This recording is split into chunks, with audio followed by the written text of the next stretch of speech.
रघुनाथ कीर्तनम तत्र तत्र कृतमस्तकाञ्जलिं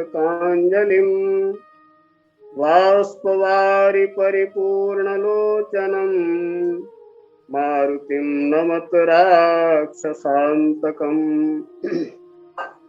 बोलिए श्री हनुमान जी महाराज की। श्री राम जय राम जय जय राम, श्री राम जय राम जय जय राम। बड़े ही सौभाग्य की बात है, भगवान श्री सीताराम जी की महती अनुकंपा से और हमारे जो अग्रज हैं, परम श्रद्धेय अत्यंत आत्मिक पूज्य श्री मनोज शास्त्री जी, किसी कारणवश हम तो उन्हें सुनना चाह रहे थे, तो इसीलिए हम उपस्थित हुए। और जैसी भगवत इच्छा, तो हमें लगता है कि भगवान की तरफ से ही ये प्रेरणा थी, हमें बोलना है आज।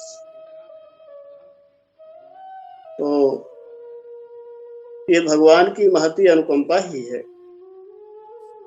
भागवत में भगवान सुखदेव जी कहते हैं, वासुदेव कथा प्रश्ना पुरुषां स्त्रीन पुनाति ही वक्तारम पृच्छकम श्रोत्रिस तत्पाद सलिलम यथा। भगवान की कथा सबका कल्याण करने वाली। वक्तारम, कोई कथा प्रवचन करने वाला हो, कथा के संबंध में, भगवान के संबंध में कोई प्रश्न करे, और श्रोत्री, कोई कथा सुने। और भाई, इस भयंकर कलिकाल में ये जीव मात्र जो है भव समुद्र से पार जाना चाहे तो गोस्वामी जी कहते हैं, भव सागर कह पार जो पावा, राम कथा ता कह दृढ़ नावा। ये राम कथा जो है वो भव समुद्र को पार करने के लिए दृढ़ नौका के समान है। इसे बंद करो। तो इसलिए, और अच्छा, कथा शब्द का भी अर्थ यही है, तम परमात्मानम स्थापयति कथा। जो परमात्मा को हमारे हृदय में स्थापित कर दे वो कथा है। और उस समय आपकी इस श्रृंखला में उत्तरकांड चल रहा है।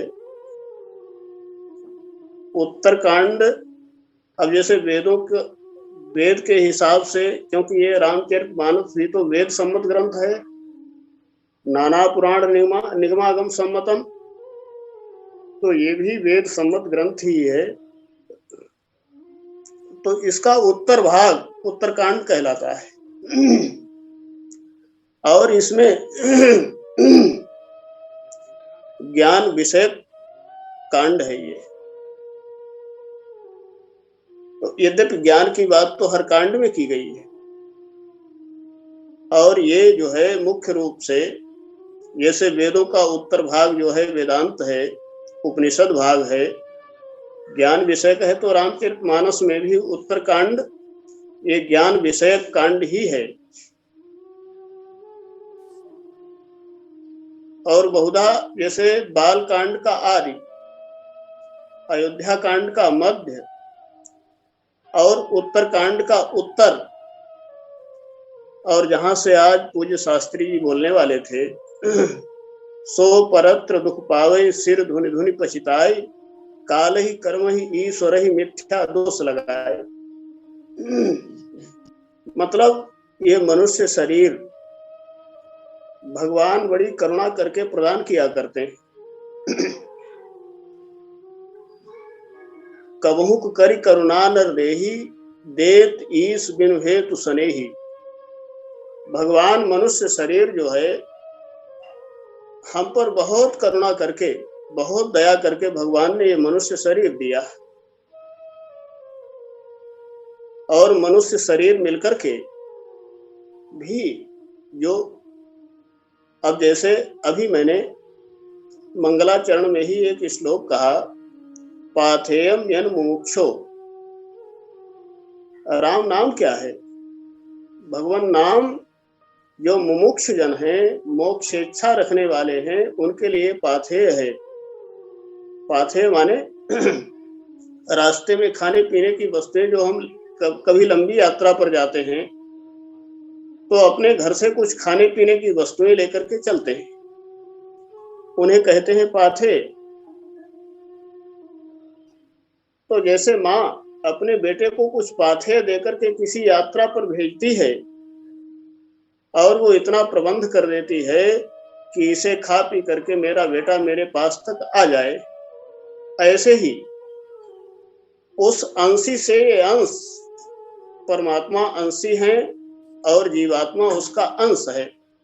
वैसे तो परमात्मा और जीवात्मा में कोई अंतर नहीं, लेकिन ये अंश अंशी से अलग होकर के इसने पृथक अपनी सत्ता स्वीकार कर ली, तो नाम हो गया जीवात्मा।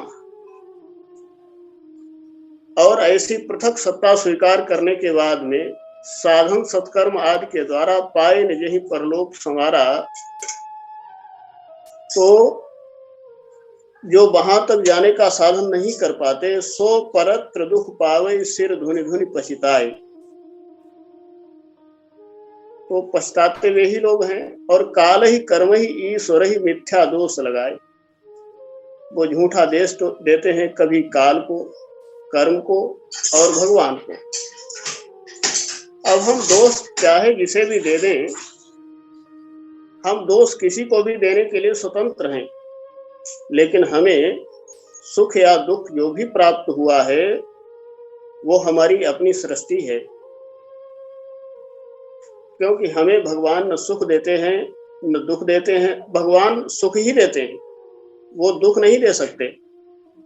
क्योंकि भगवान के पास में दुख की कोई सृष्टि नहीं है, वो तो आनंदमय श्री विग्रह है उनका। सो सुखधाम राम असनामा, वो सुख के समुद्र हैं, आनंद के स्वरूप हैं। तो भाई किसी के पास में कोई वस्तु है वो वही वस्तु दे सकता है।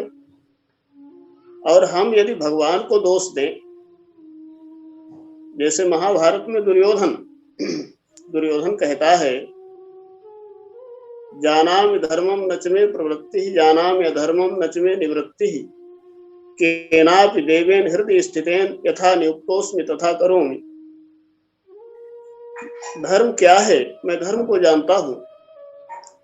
दुर्योधन कहता है अधर्म क्या है? मैं अधर्म को भी जानता हूं। आजकल बहुत से लोग ऐसा कहते मिलते हैं, उचित अनुचित क्या है मैं जानता हूं, आपको समझाने की जरूरत नहीं। देखिए भाई, उचित अनुचित, सत्य असत्य, धर्म अधर्म को जान लेना, धर्म को जान लेना अलग बात है, और तदनुसार आचरण दूसरी बात है। तो केवल जानने भर से काम नहीं चलता, हम उसके अनुसार आचरण करें, उस रास्ते पर चलें, हमारा कल्याण तभी होगा। तो हम दोष किसी को दें, मिथ्या दोष है ये। श्री लक्ष्मण जी निषाद राज से कहते हैं, कौन काऊ सुख दुख कर दाता, निजकृत कर्म भोग सब भ्राता। कोई किसी को सुख नहीं दे सकता, दुख नहीं दे सकता, निजकृत कर्म भोग सब भ्राता। ये हमारे अपने कर्मों का भोग है जो हमें सुख या दुख के रूप में दिखाई पड़ता है। अवश्य में भोक्तव्यम कृतम कर्म शुभा शुभम, गीता में भगवान कहते हैं, अपने द्वारा किए हुए शुभ और अशुभ कर्मों का फल भोगना है। और कैसे? अवश्य में, उन्हें अवश्य में भोगना है, उनसे कोई नहीं छूट सकता।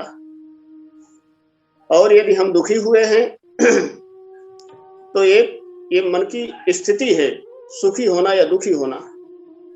बाह्य साधनों से हम सुखी, ऐसा कौन सा प्राणी है जो सुखी नहीं होना चाहता? इस चराचर जगत का प्रत्येक प्राणी सुखी होना चाहता है और उसके लिए प्रयत्नशील भी है, लेकिन सभी सुखी तो नहीं होते, क्योंकि हम सुख जो है भौतिकवाद के साधनों में ढूंढते हैं। इन साधनों में सुख है ही नहीं। साधनों की छोड़िए, इस संसार में ही सुख नहीं है। जैसे आपको भूख लगे अथवा आपको कुछ पढ़ना है, कोई विद्या प्राप्त करनी है, तो आप भोजनालय में जाएं और ये कहें कि फलानी पुस्तक हमें दे दीजिए, हम अमुक पुस्तक को पढ़ना चाहते हैं। तो भाई भोजनालय में पुस्तक का क्या काम है? वहां प्राप्त नहीं हो सकती। अथवा आप पुस्तकालय में चले जाएं और पुस्तकालय में जाकर के कहें कि हमें बड़े जोरों की भूख लगी है, लाओ कुछ खिला दो, हमारी भूख शांत हो जाए। तो पुस्तकालय में भोजन नाश्ते का कोई इंतजाम नहीं होता। यदि आपको भूख लगी है तो आप भोजनालय में जाएं, पुस्तकें पढ़ना है आप पुस्तकालय में जाएं, विद्या अध्ययन करना है तो विद्यालय में जाएं। ऐसे ही यदि सुख चाहिए तो हमें सुखालय में जाना होगा।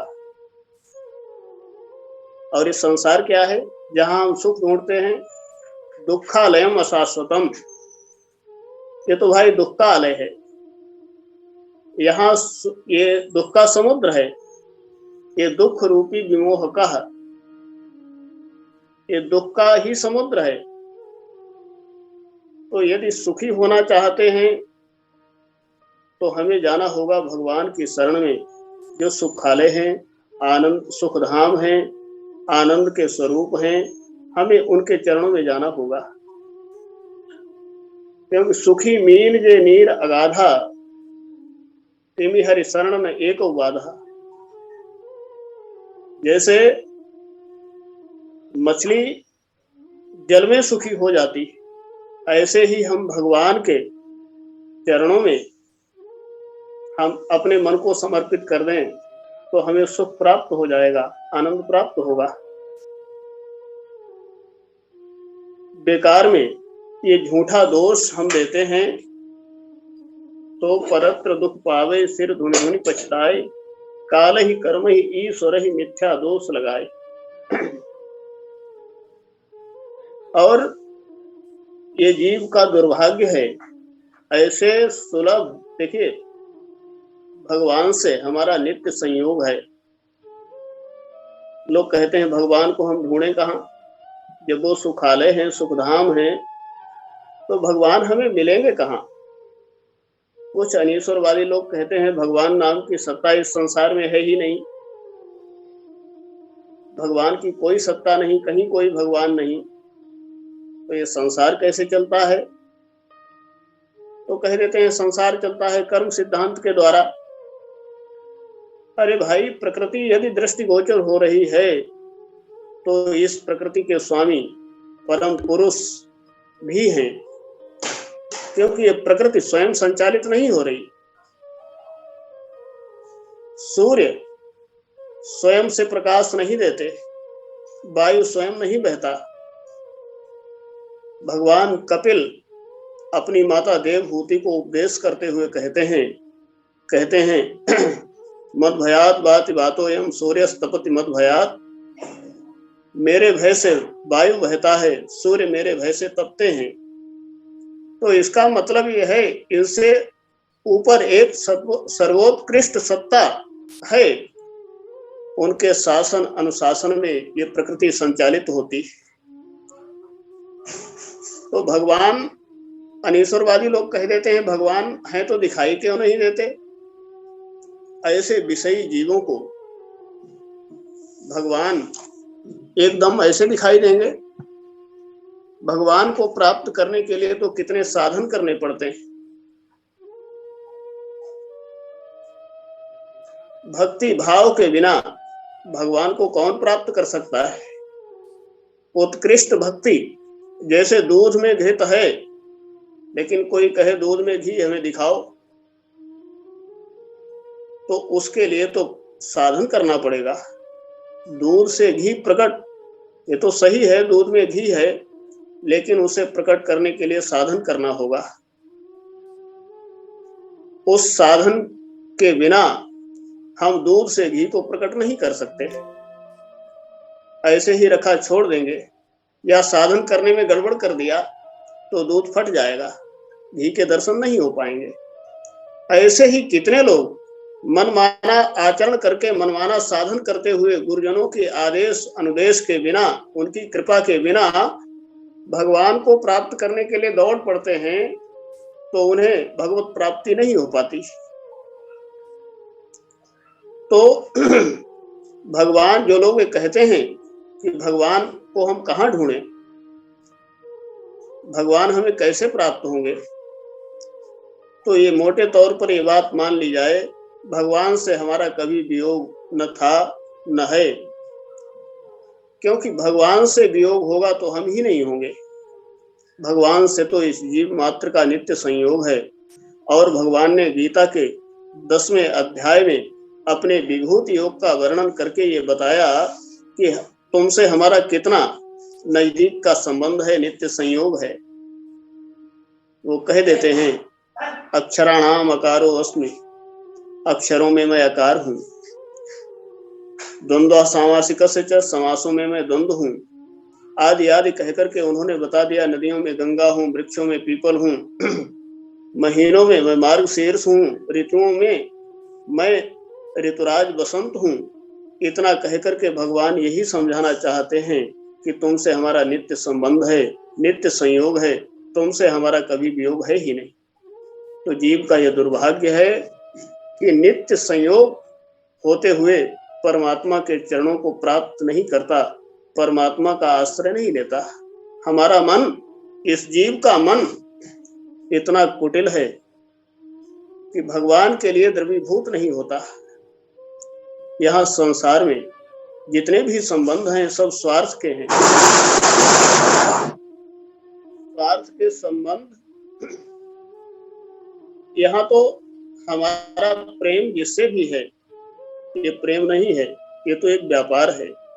यहाँ हमसे जो भी प्रेम करते हैं वो कोई न कोई अपेक्षा लिए हुए हैं, या हम जिनसे प्रेम करते हैं तो हमारी भी कोई न कोई अपेक्षा है। कहीं न कहीं हम अपनी स्वार्थ सिद्धि उनमें खोजते हैं। तो ये प्रेम नहीं है। प्रेम के तो वैसे नारद जी भक्ति सूत्र में 6 लक्षण बताते हुए कहते हैं, प्रेम के 6 लक्षण होते हैं। वे कहते हैं गुण रहितम, कामना रहितम, प्रतिक्षणम, वर्धमानम, अविच्छिन्नम, सूक्ष्म परम अनुभव रूपम। ये प्रेम के 6 लक्षण हैं। गुण रहित, प्रेम गुण रहित है। कामना रहितम, प्रेम कामना से रहित है। जहां प्रेम में एक दूसरे के प्रति कोई कामना जोड़ी जाए, कोई भी स्वार्थपरता जोड़ी जाए, वो प्रेम नहीं है, वो व्यापार है। जैसे व्यापार में मुद्रा विनिमय और वस्तु विनिमय होता है। कोई वस्तु किसी को दी जाती है व्यापार में, उसके बदले में या तो कोई वस्तु ली जाती है उसके मूल्य में, अथवा उसके मूल्य में कुछ धन लिया जाता है, उससे कहते हैं मुद्रा विनिमय अथवा वस्तु विनिमय। तो ये तो व्यापार है। प्रेम के बदले में किसी से कोई अपेक्षा रखना, ये व्यापार है। दूसरा है प्रतिक्षणम वर्धमानम। प्रेम, लोग कह देते हैं पहले हमारा उनसे बहुत प्रेम था, आजकल नहीं वैसा रहा।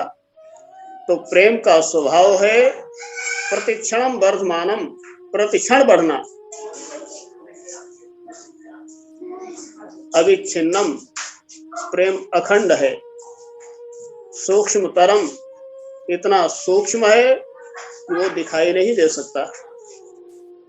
और दिखाई नहीं दे सकता तो पता कैसे चलेगा?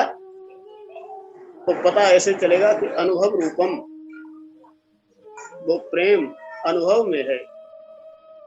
और अगले आनिक में नारद जी कहते हैं भक्ति सूत्र में ही, अनुभव भी कैसा है? प्रेम मूका स्वादनवत। जैसे गूंगे को कितना ही स्वादिष्ट पदार्थ आप खिलाएं, आनंद तो उसे, स्वाद तो उसे वैसा ही मिला जैसा हम आपको मिलता है, लेकिन उसमें स्वार्थ को अभिव्यक्त करने की कोई क्षमता नहीं है। तो इसे कहते हैं प्रेम। प्रेम में कामनाएं नहीं होनी चाहिए। जैसे श्री लक्ष्मण जी जब भगवान श्री राम के साथ में वन में चलना चाहते हैं, तो भगवान ने कहा जाओ मां सुमित्रा से आज्ञा लेकर के आओ। लक्ष्मण जी गए। लक्ष्मण जी मां सुमित्रा से तो सारा वृत्तांत बताते हैं। अभी तक सुमित्रा मां को यह नहीं मालूम हुआ कि राम के वनगमन का कुचक्र रचा जा चुका है। तो लक्ष्मण जी के द्वारा सुमित्रा मां को जब मालूम हुआ कि राम को वनवास मिल गया, तो उन्होंने कहा, सुमित्रा माने लक्ष्मण, जब सीताराम वन में जा रहे हैं तो अवध तुम्हार काज कछु नाही, अयोध्या में तुम्हारा कोई काम नहीं है, तुम्हें उनके साथ जाना है। बोले हाँ, मैं भी यही चाहता हूँ। और उन्होंने कहा है कि जाओ माता से आज्ञा लेकर के आओ। तो सुमित्रा माँ ने कहा, लक्ष्मण घर में बैठो, तुमसे सेवा नहीं हो सकेगी। लक्ष्मण ने कहा, माँ क्यों, क्या अपराध हुआ? तो सुमित्रा माँ कहती, तात तुम्हारी मातु वैदेही, पिता राम सब भांति स्नेही। लक्ष्मण, जब उन्होंने ये कहा था कि अपनी माँ से आज्ञा लेकर के आओ, तो तुम्हें तुम्हारे माता पिता तो सच्चे अर्थ में भगवान सीताराम ही हैं। उन्हीं के चरणों में तुम्हारा समर्पण उसी समय हो जाना चाहिए था। और लक्ष्मण, मैं बताए देती हूँ, जाओ उनकी सेवा में रहना, और प्रेम से सेवा करते समय राग रोष ईर्षा मद मोहू, जन सपने हूँ इनके बस होहू। राग द्वेष ईर्ष्या मद मोह, ये स्वप्न में भी तुम्हारे मन में नहीं आने चाहिए। तो लक्ष्मण जी ने कहा, माँ जागृत अवस्था में तो ये अवगुण, ये विकार मेरे अंदर नहीं आ सकते, लेकिन मैं सो जाऊं, स्वप्न में ये विकार मेरे अंदर आ जाएं, तो इसका कोई भरोसा नहीं। तो मैं आपके सामने प्रतिज्ञा करता हूं कि स्वप्न तो तब आएगा जब मैं सोऊंगा। तो मैं प्रतिज्ञा करता हूं, मैं 14 वर्ष तक नींद का भी त्याग करता हूं। और लक्ष्मण जी जब भी भगवान श्री राम की सेवा में हुए तो वे सोए नहीं। जनकपुर का वो बड़ा प्यारा प्रसंग सामने आता है। जब मुनिवर, जब विश्वामित्र जी के साथ में जनकपुर में भगवान राम लक्ष्मण हैं, तो शाम के समय, रात के समय मुनिवर शयन कीन तब जाई, लगे चरण चापन दो भाई। विश्वामित्र जी जब शयन करने लगे तो भगवान राम लक्ष्मण चरण दबाने लगे गुरुदेव के। और बार बार गुरुदेव विश्वामित्र ने कहा कि जाओ तुम दोनों अब सो जाओ। तो भगवान श्री राम जब शयन करने गए तो लक्ष्मण जी चरण दबा रहे, चरण सेवा कर रहे हैं। और पुनि पुनि प्रभु का सोबहु ताता, पौढ़े उर धरि पद जल जाता। भगवान ने बार बार लक्ष्मण जी से कहा कि लक्ष्मण अब तुम भी सो जाओ। तो लक्ष्मण जी सोए नहीं। यहाँ लक्ष्मण जी के लिए शयन शब्द नहीं लिखा, पौढ़े उर धरि पद जल जाता। और पटेल साहब, एक पौढ़े शब्द जो है हमारे यहाँ का है। हमारे यहाँ आज भी लेटने को पौढ़ना कहते हैं। ग्रामीण भाषा में, ग्राम्य भाषा में हमारे यहाँ आज भी लेटने को पौढ़ना कहा जाता है। तो लक्ष्मण जी सोए नहीं, लक्ष्मण जी लेटे हैं। और उठने का क्रम देखें, जो सोया उसके लिए जागना लिखा और जो लेटा उसके लिए उठना लिखा। वो स्वामी जी लिखते हैं, उठे लखन निस विगत सुनि, अरुण शिखा धुनि कान। अब सबसे पहले कौन शयन किसने किया? विश्वामित्र जी ने। उसके बाद में भगवान श्री राम ने, और उसके बाद में लक्ष्मण जी लेटे। और उठने का क्रम देखें, सबसे पहले लक्ष्मण जी उठते। उठे लखन, जो लेटा है उसके लिए उठना लिखा। उठे लखन निस विगत सुन, अरुण शिखा धुनि कान। गुरुते पहले जगतपति जागे राम सुजान। और गुरुदेव से पहले भगवान श्री राम जगते हैं, उसके बाद में गुरुदेव जागते हैं। तो ये सेवा का भाव, ये प्रेम के बिना संभव हो नहीं सकता। तो प्रेम में कोई अपेक्षा नहीं रखनी चाहिए। ऐसे भगवान के प्रति हमारा समर्पण भाव हो, भगवान के श्री चरणों का हम आश्रय लें और इस दुख के समुद्र से हट करके सुखधाम भगवान के चरणों का आश्रय ले लें और हम आनंदित हो जाएं, सुखी हो जाएं, कृतकृत्य हो जाएं। गीता के अनुसार तस्य कार्यम न विद्यते, फिर हमें कुछ भी करना कराना शेष रहेगा नहीं। बस इसी बात के साथ में हम अपनी वाणी को विराम दे रहे हैं।